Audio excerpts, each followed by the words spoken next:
Hello बच्चों, welcome to the channel. आज हम करेंगे कुछ इंपॉर्टेंट क्वेश्चंस जो PYQ भी हैं और in the most expected questions जो आपके एग्जाम में आने के 100% चांसेस हैं। कुछ क्वेश्चंस को हम इस सेशन में डिस्कस करते हैं कार्बन एंड कंपाउंड चैप्टर के ही, जो अभी अभी हमने कंप्लीट किया है। तो क्वेश्चन नंबर 1 जो है that is what happens when ethyl alcohol and acetic acid react with each other in presence of concentrated sulphuric acid. ये क्वेश्चन कम से कम 4 to 5 टाइम वीडियोस में डिस्कस हो चुका है, sometimes in properties, sometimes in the preparation of the ester and तो पढ़ लेते हैं क्या होगा question. CH3COOH is the acetic acid. Acetic acid is the common name. IUPAC name क्या है इसके लिए? Ethanoic acid. Ethanoic acid, it is ethanol. And इसका जो ये IUPAC नेम है, कॉमन नेम इसके लिए होगा इथाइल अल्कोहल। Ethyl alcohol. इसको जब कंसंट्रेटेड सल्फ्यूरिक एसिड की प्रेजेंस में रिएक्ट करते हैं तो क्या होता है? एसिड रिलीज करता है H एंड अल्कोहल रिलीज करता है OH। HOH मिलके बना देते हैं water molecule H2O। Removal of water, dehydration होता है इस रिएक्शन में। एंड यहाँ से जो प्रोडक्ट बनेगा CH3COO CH2CH3। इथाइल इथेनोएट एक एस्टर होता है, फ्रूट स्मेलिंग कंपाउंड है ये। इसको आर्टिफिशियल परफ्यूम्स बनाने में एंड द फ्लेवरिंग एजेंट्स में यूज किया जाता है। फ्रूट स्मेल होती है इसकी, गुड स्मेल होती है। Question number 2 is that name the first member of the alcohol and aldehydes homologous series. देखो बहुत सिंपल क्वेश्चन है, ये ना सोचें कि सिंपल क्वेश्चन आपके एग्जाम में नहीं आते। Simple question, tough, easy, all type of questions are asked in the exam. तो एल्डिहाइड और अल्कोहल का हमने फर्स्ट मेंबर बताना है। तो अल्कोहल का जो फर्स्ट मेंबर होगा that is CH3OH। First member means first carbon से सीरीज शुरू होती है। तो फर्स्ट कार्बन है तो वर्ड रूट होगा मैथ, सभी सिंगल बॉन्ड होते हैं तो मीथेन, और मीथेन का ई हटाकर फंक्शनल ग्रुप OH है तो उसके लिए लगा देते हैं ओल। Methanol is the IUPAC name. Chemical formula is CH3OH. It is the first member of homologous series of the compounds containing functional group OH. Second is aldehyde. Aldehyde में जो functional group होता है CHO, तो एक carbon इस functional group के atoms में ही है तो हमें इसकी वैलेंसी और कंप्लीट कर देनी है। इस कार्बन के साथ दो एटम अटैच है, एक डबल बॉन्ड से एक सिंगल बॉन्ड से, तो एक H और लगा देना है, यानी कि HCHO methanal. Methane plus methanal, इसका जो रिप्रेजेंटेशन है वो क्या होता है? C double bond OOH and this bond is free. तो फ्री है, उसकी वैलेंसी कंप्लीट कर देंगे H। कोई भी अल्काइल ग्रुप नहीं लगाएंगे क्योंकि अल्काइल ग्रुप लगाएंगे तो एक और कार्बन बढ़ जाएगा, वो इथेनल हो जाएगा। हमें फर्स्ट मेंबर बताना है that is methanal. Next question is question number 3rd। Name the allotropes of carbon and its hardest allotropic form. Allotropes of carbon बताने हैं and which is the hardest form of the carbon. Carbon found in the diamond, graphite and Buckminster fullerene. These three are the allotropic forms of the carbon. And hardest जो substance होता है, hardest जो form होती है allotropes में carbon का, that is diamond. Diamond is the hardest substance known. इसको हम rocks वगैरह को कट करने के लिए भी यूज किया जाता है। Write any two differences between diamond and graphite. Difference बताना है, बहुत सारे डिफरेंसेस हैं, 2 है तो एटलीस्ट मिनिमम 2 तो आपको लिखने ही है। 3, 4, 5 इसके बहुत सारे यूजेस हैं, you can learn any 4। Diamond is the hardest substance, hard substance है। ग्रेफाइट जो है सॉफ्ट सब्सटेंस होता है। Number 2 differences, tetrahedral 3D structure होता है डायमंड का एंड ग्रेफाइट का जो है हेक्सागोनल लेयर्स होती हैं, 2D स्ट्रक्चर होता है। इसमें एक्स्ट्रा ऑर्डिनरी ब्रिलियंस होता है, बहुत चमक होती है डायमंड में, but it is dull in appearance. और भी डिफरेंस हम बता सकते हैं, diamond is the non conductor of electricity but graphite is the conductor of electricity. Why it is conductor? Because graphite में एक कार्बन है वो 3 कार्बन से जुड़ा होता है, 1 साइड फ्री होती है इसकी बॉन्डिंग साइड, तो वो इलेक्ट्रिसिटी को कंडक्ट करता है। Next question is question number 5। Right the molecular mass of methane and ethanol. Methane का मास हमने निकालना है। मीथेन के लिए फॉर्मूला जो होगा CH4, कार्बन का मास जो है 12 होता है, एक ही कार्बन है। हाइड्रोजन का 1 होता है। Atomic mass 4 atoms are there, तो 12 + 4 16 यूनिट हो जाएगा। U4 यूनिफाइड मास, ग्राम में रिप्रेजेंट करते हैं तो gram atomic mass, gram molecular mass कह देते हैं। Next is formula for ethanol CH3CH2OH। तो CH3CH2OH का एक एक एटम्स का हम लिख लेंगे। टोटल कार्बन नंबर कितने हैं? 2। तो 12 इंटू 2, कार्बन के लिए 12 होता है एटॉमिक मास, तो 2 एटम्स आर देयर, तो 12 इंटू 2 24 हो जाएगा। हाइड्रोजन आर 3 प्लस 2 एंड 1 6, तो 6 इंटू 1 हो जाएगा क्योंकि 1 होता है, टोटल एटम्स आर 6, ऑक्सीजन 1 ही है, ऑक्सीजन के लिए 16 होता है, तो ऐड कर देंगे 24 plus 6 plus 16, 24 and 6 30 and total आ जाएगा 46 unified mass.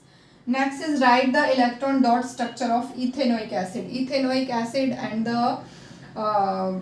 Acetic acid both are the same compound. Ethanoic acid IUPAC name है एंड एसिटिक एसिड क्या है, कॉमन नेम होता है। तो इलेक्ट्रॉन डॉट स्ट्रक्चर बनाने के लिए सबसे पहले हमें उसका ओपन स्ट्रक्चर बना लेना है, एक्सपेंडेड फॉर्म, हर एक बॉन्ड को ओपन करके लिख लेना है। इसके लिए जो फॉर्मूला होता है that is CH3 double bond OH, COOH double OH। तो CH3 के लिए हम क्या करेंगे, तीनों ही हाइड्रोजन को सिंगल बॉन्ड से शो करेंगे, फिर नेक्स्ट कार्बन है, उसके साथ एक ऑक्सीजन डबल बॉन्ड से है, एक सिंगल बॉन्ड से जुड़ा है और एक कार्बन से बॉन्ड है, एंड OH। ये ऑक्सीजन एक इधर सिंगल बॉन्ड बना रहा है, एक इधर, डाइवेलेंट है, 2 बॉन्ड बनाता है, तो दोनों तरफ सिंगल सिंगल भी बना सकता है और एक साथ दोनों डबल भी बना सकता है। एंड H, जहाँ पर भी आपका सिंगल बॉन्ड है वहाँ पर हमने 2 इलेक्ट्रॉन्स को शो कर देना है। एक इलेक्ट्रॉन को आप डॉट से और दूसरे एटम के इलेक्ट्रॉन को आप क्रॉस से रिप्रेजेंट कर सकते हो। These dots are for the carbon, तो कार्बन के ये 4 इलेक्ट्रॉन हो गए, हाइड्रोजन अपना 1 इलेक्ट्रॉन शेयर करता है, तो 1 1 1। नेक्स्ट फिर इसमें कार्बन का, इस कार्बन का 1 इलेक्ट्रॉन डॉट से है और इस कार्बन का क्रॉस से जो है शो किया है। ऑक्सीजन के लिए यहाँ डबल बॉन्ड है, तो 2 इसके जो इलेक्ट्रॉन हैं। अब देखो ऑक्सीजन का जो एटॉमिक नंबर है वो क्या होता है, 8 होता है, 2 6। इसके आउटर मोस्ट सेल में जो इलेक्ट्रॉन है वो 6 होते हैं, जिसमें से ये क्या है, 2 इसकी वैलेंसी है, 2 बॉन्ड बनाता है, तो बाकी इसके जो है 4 इलेक्ट्रॉन्स कहाँ हैं, उन 4 इलेक्ट्रॉन्स को भी हम रिप्रेजेंट कर सकते हैं। 2 यहाँ शेयर हो गए, बचे 2, तो as a lone pair. Lone pair क्या होता है, वैलेंस शेल के ही वो इलेक्ट्रॉन जो बॉन्डिंग में पार्टिसिपेट नहीं करते, एज इट इज पेयर में रहते हैं, तो उसको हम लॉन पेयर कहते हैं। क्या कहते हैं, लॉन पेयर। तो 2 लॉन पेयर इसके पास बच जाते हैं एंड 1 पेयर इसका पार्टिसिपेट करता है बॉन्डिंग में। सेम हेयर, ऑक्सीजन के 2 यहाँ शेयर हो गए, तो 1 लॉन पेयर यहाँ और 1 लॉन पेयर यहाँ बचा हुआ है, तो उसको भी हम शो कर देंगे बिकॉज ये वैलेंस शेल के ही इलेक्ट्रॉन है। हाइड्रोजन का 1 शेयर होगा, दैट इज जो क्रॉस से शो किया है। तो किसी भी कंपाउंड का इलेक्ट्रॉन डॉट स्ट्रक्चर बनाने के लिए पहले उसका ओपन फॉर्म लिख लो, एंड देन जहाँ सिंगल बॉन्ड है वहाँ 2 इलेक्ट्रॉन्स, जहाँ पर डबल बॉन्ड है वहाँ 4 इलेक्ट्रॉन्स रिप्रेजेंट कर देने हैं। कहीं अगर ट्रिपल बॉन्ड है तो 6 इलेक्ट्रॉन, यानी कि 3 pair of electrons are very important questions. Isomers, ये क्वेश्चंस बच्चों को बहुत टफ लगते हैं कि आइसोमर ड्रॉ कैसे करना है। एक ही मॉलिक्यूलर फॉर्मूला गिवन है, उसके डिफरेंट अलग अलग स्ट्रक्चर हम कैसे बना सकते हैं यूजिंग डिफरेंट फंक्शनल ग्रुप्स। तो ये जो क्वेश्चन है, मॉलिक्यूलर फॉर्मूला हमें गिवन है C2H6O एंड C3H6O, ये दोनों ही कंपाउंड हैं। यहाँ पर एक लिखना रह गया है, C2H6 and O। Draw the 2 possible isomers of the compound of the molecular formula C3H6O and C2H6O, यानी कि कार्बन आपके 2 होने चाहिए इस कंपाउंड में, हाइड्रोजन 6 एंड ऑक्सीजन 1। इसके लिए कार्बन 3, हाइड्रोजन 6 एंड 1। देखो पहले मैंने इसका ड्रॉ कर दिया है C2H6O, कार्बन का नंबर कितना है 2, हाइड्रोजन होने चाहिए 6 एंड ऑक्सीजन 1 है। What are the isomers, isomers are the different compounds containing different functional group, but उनमें number of atoms and type of atoms क्या होते हैं, सेम होते हैं। कार्बन 2 है, देखो इसमें कार्बन 2 है, इस कंपाउंड में भी कार्बन 2 है। हाइड्रोजन 6 है, 3 एंड 3 6, यहाँ भी हाइड्रोजन 6 है, 3 2 5 एंड 1 6, ऑक्सीजन 1 है। अब देखो CH3 CH2OH तो आपने अपने सिलेबस में पढ़ा है, इथेनॉल होता है, कार्बन का नंबर अगर 2 है तो एथ है, एथ प्लस एन प्लस ओल, फंक्शनल ग्रुप ऑफ अल्कोहल है जिसके लिए ओल लगाते हैं, तो इथेनॉल बन गया। बट ये फंक्शनल ग्रुप आपके 10th में आता नहीं है, बट समटाइम ये क्वेश्चन इस तरीके का पूछ लेते हैं, तो आप इस क्वेश्चन को बहुत अच्छे से प्रिपेयर करें। CH3OCH3 2 एल्काइल ग्रुप होंगे, R ग्रुप, और R ग्रुप कौन से हैं, ये आपके मिथाइल ग्रुप है, और बीच में ऑक्सीजन लगा देना है। ये फंक्शनल ग्रुप आपका होता है ईथर। आपने पढ़ा था कीटोन, कीटोन भी जैसे टर्मिनल नॉन टर्मिनल ग्रुप है, बीच में आता है, उसमें आता था CO एक साथ आता था, और दोनों तरफ एल्काइल ग्रुप आते थे, नीचे वाले कंपाउंड में वही है।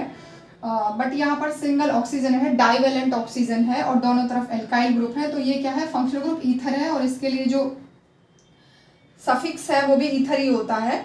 तो इसके ईथर होता है, मिथॉक्सी मिथेन होगा इसका नाम वैसे तो। ये इसका कॉमन नेम है डाईमिथाइल ईथर, और एक इसके लिए नाम जो है IUPAC मिथॉक्सी मीथेन, यानी कि एल्केन ही लगेगा इसके लिए।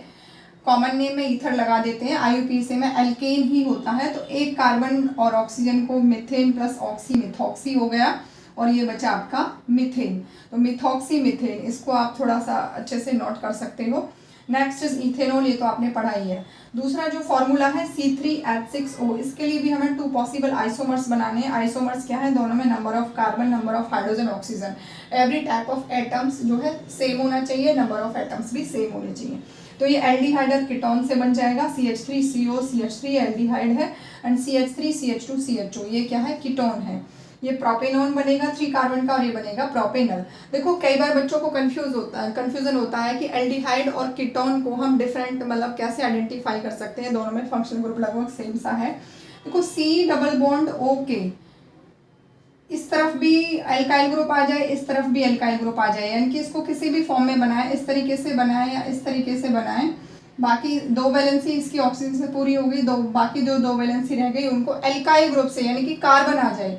इस कार्बन के दोनों तरफ में कार्बन आ रहा है, तो और वो C डबल बॉन्ड O है, तो वो क्या है, एल्डिहाइड नहीं है, कीटोन है। एल्डिहाइड में क्या है, एक तरफ, अब देखो C डबल बॉन्ड OH ये एल्डिहाइड होता है, इसके एक तरफ R ग्रुप यानी कि कार्बन आएगा और एक तरफ H ही आएगा।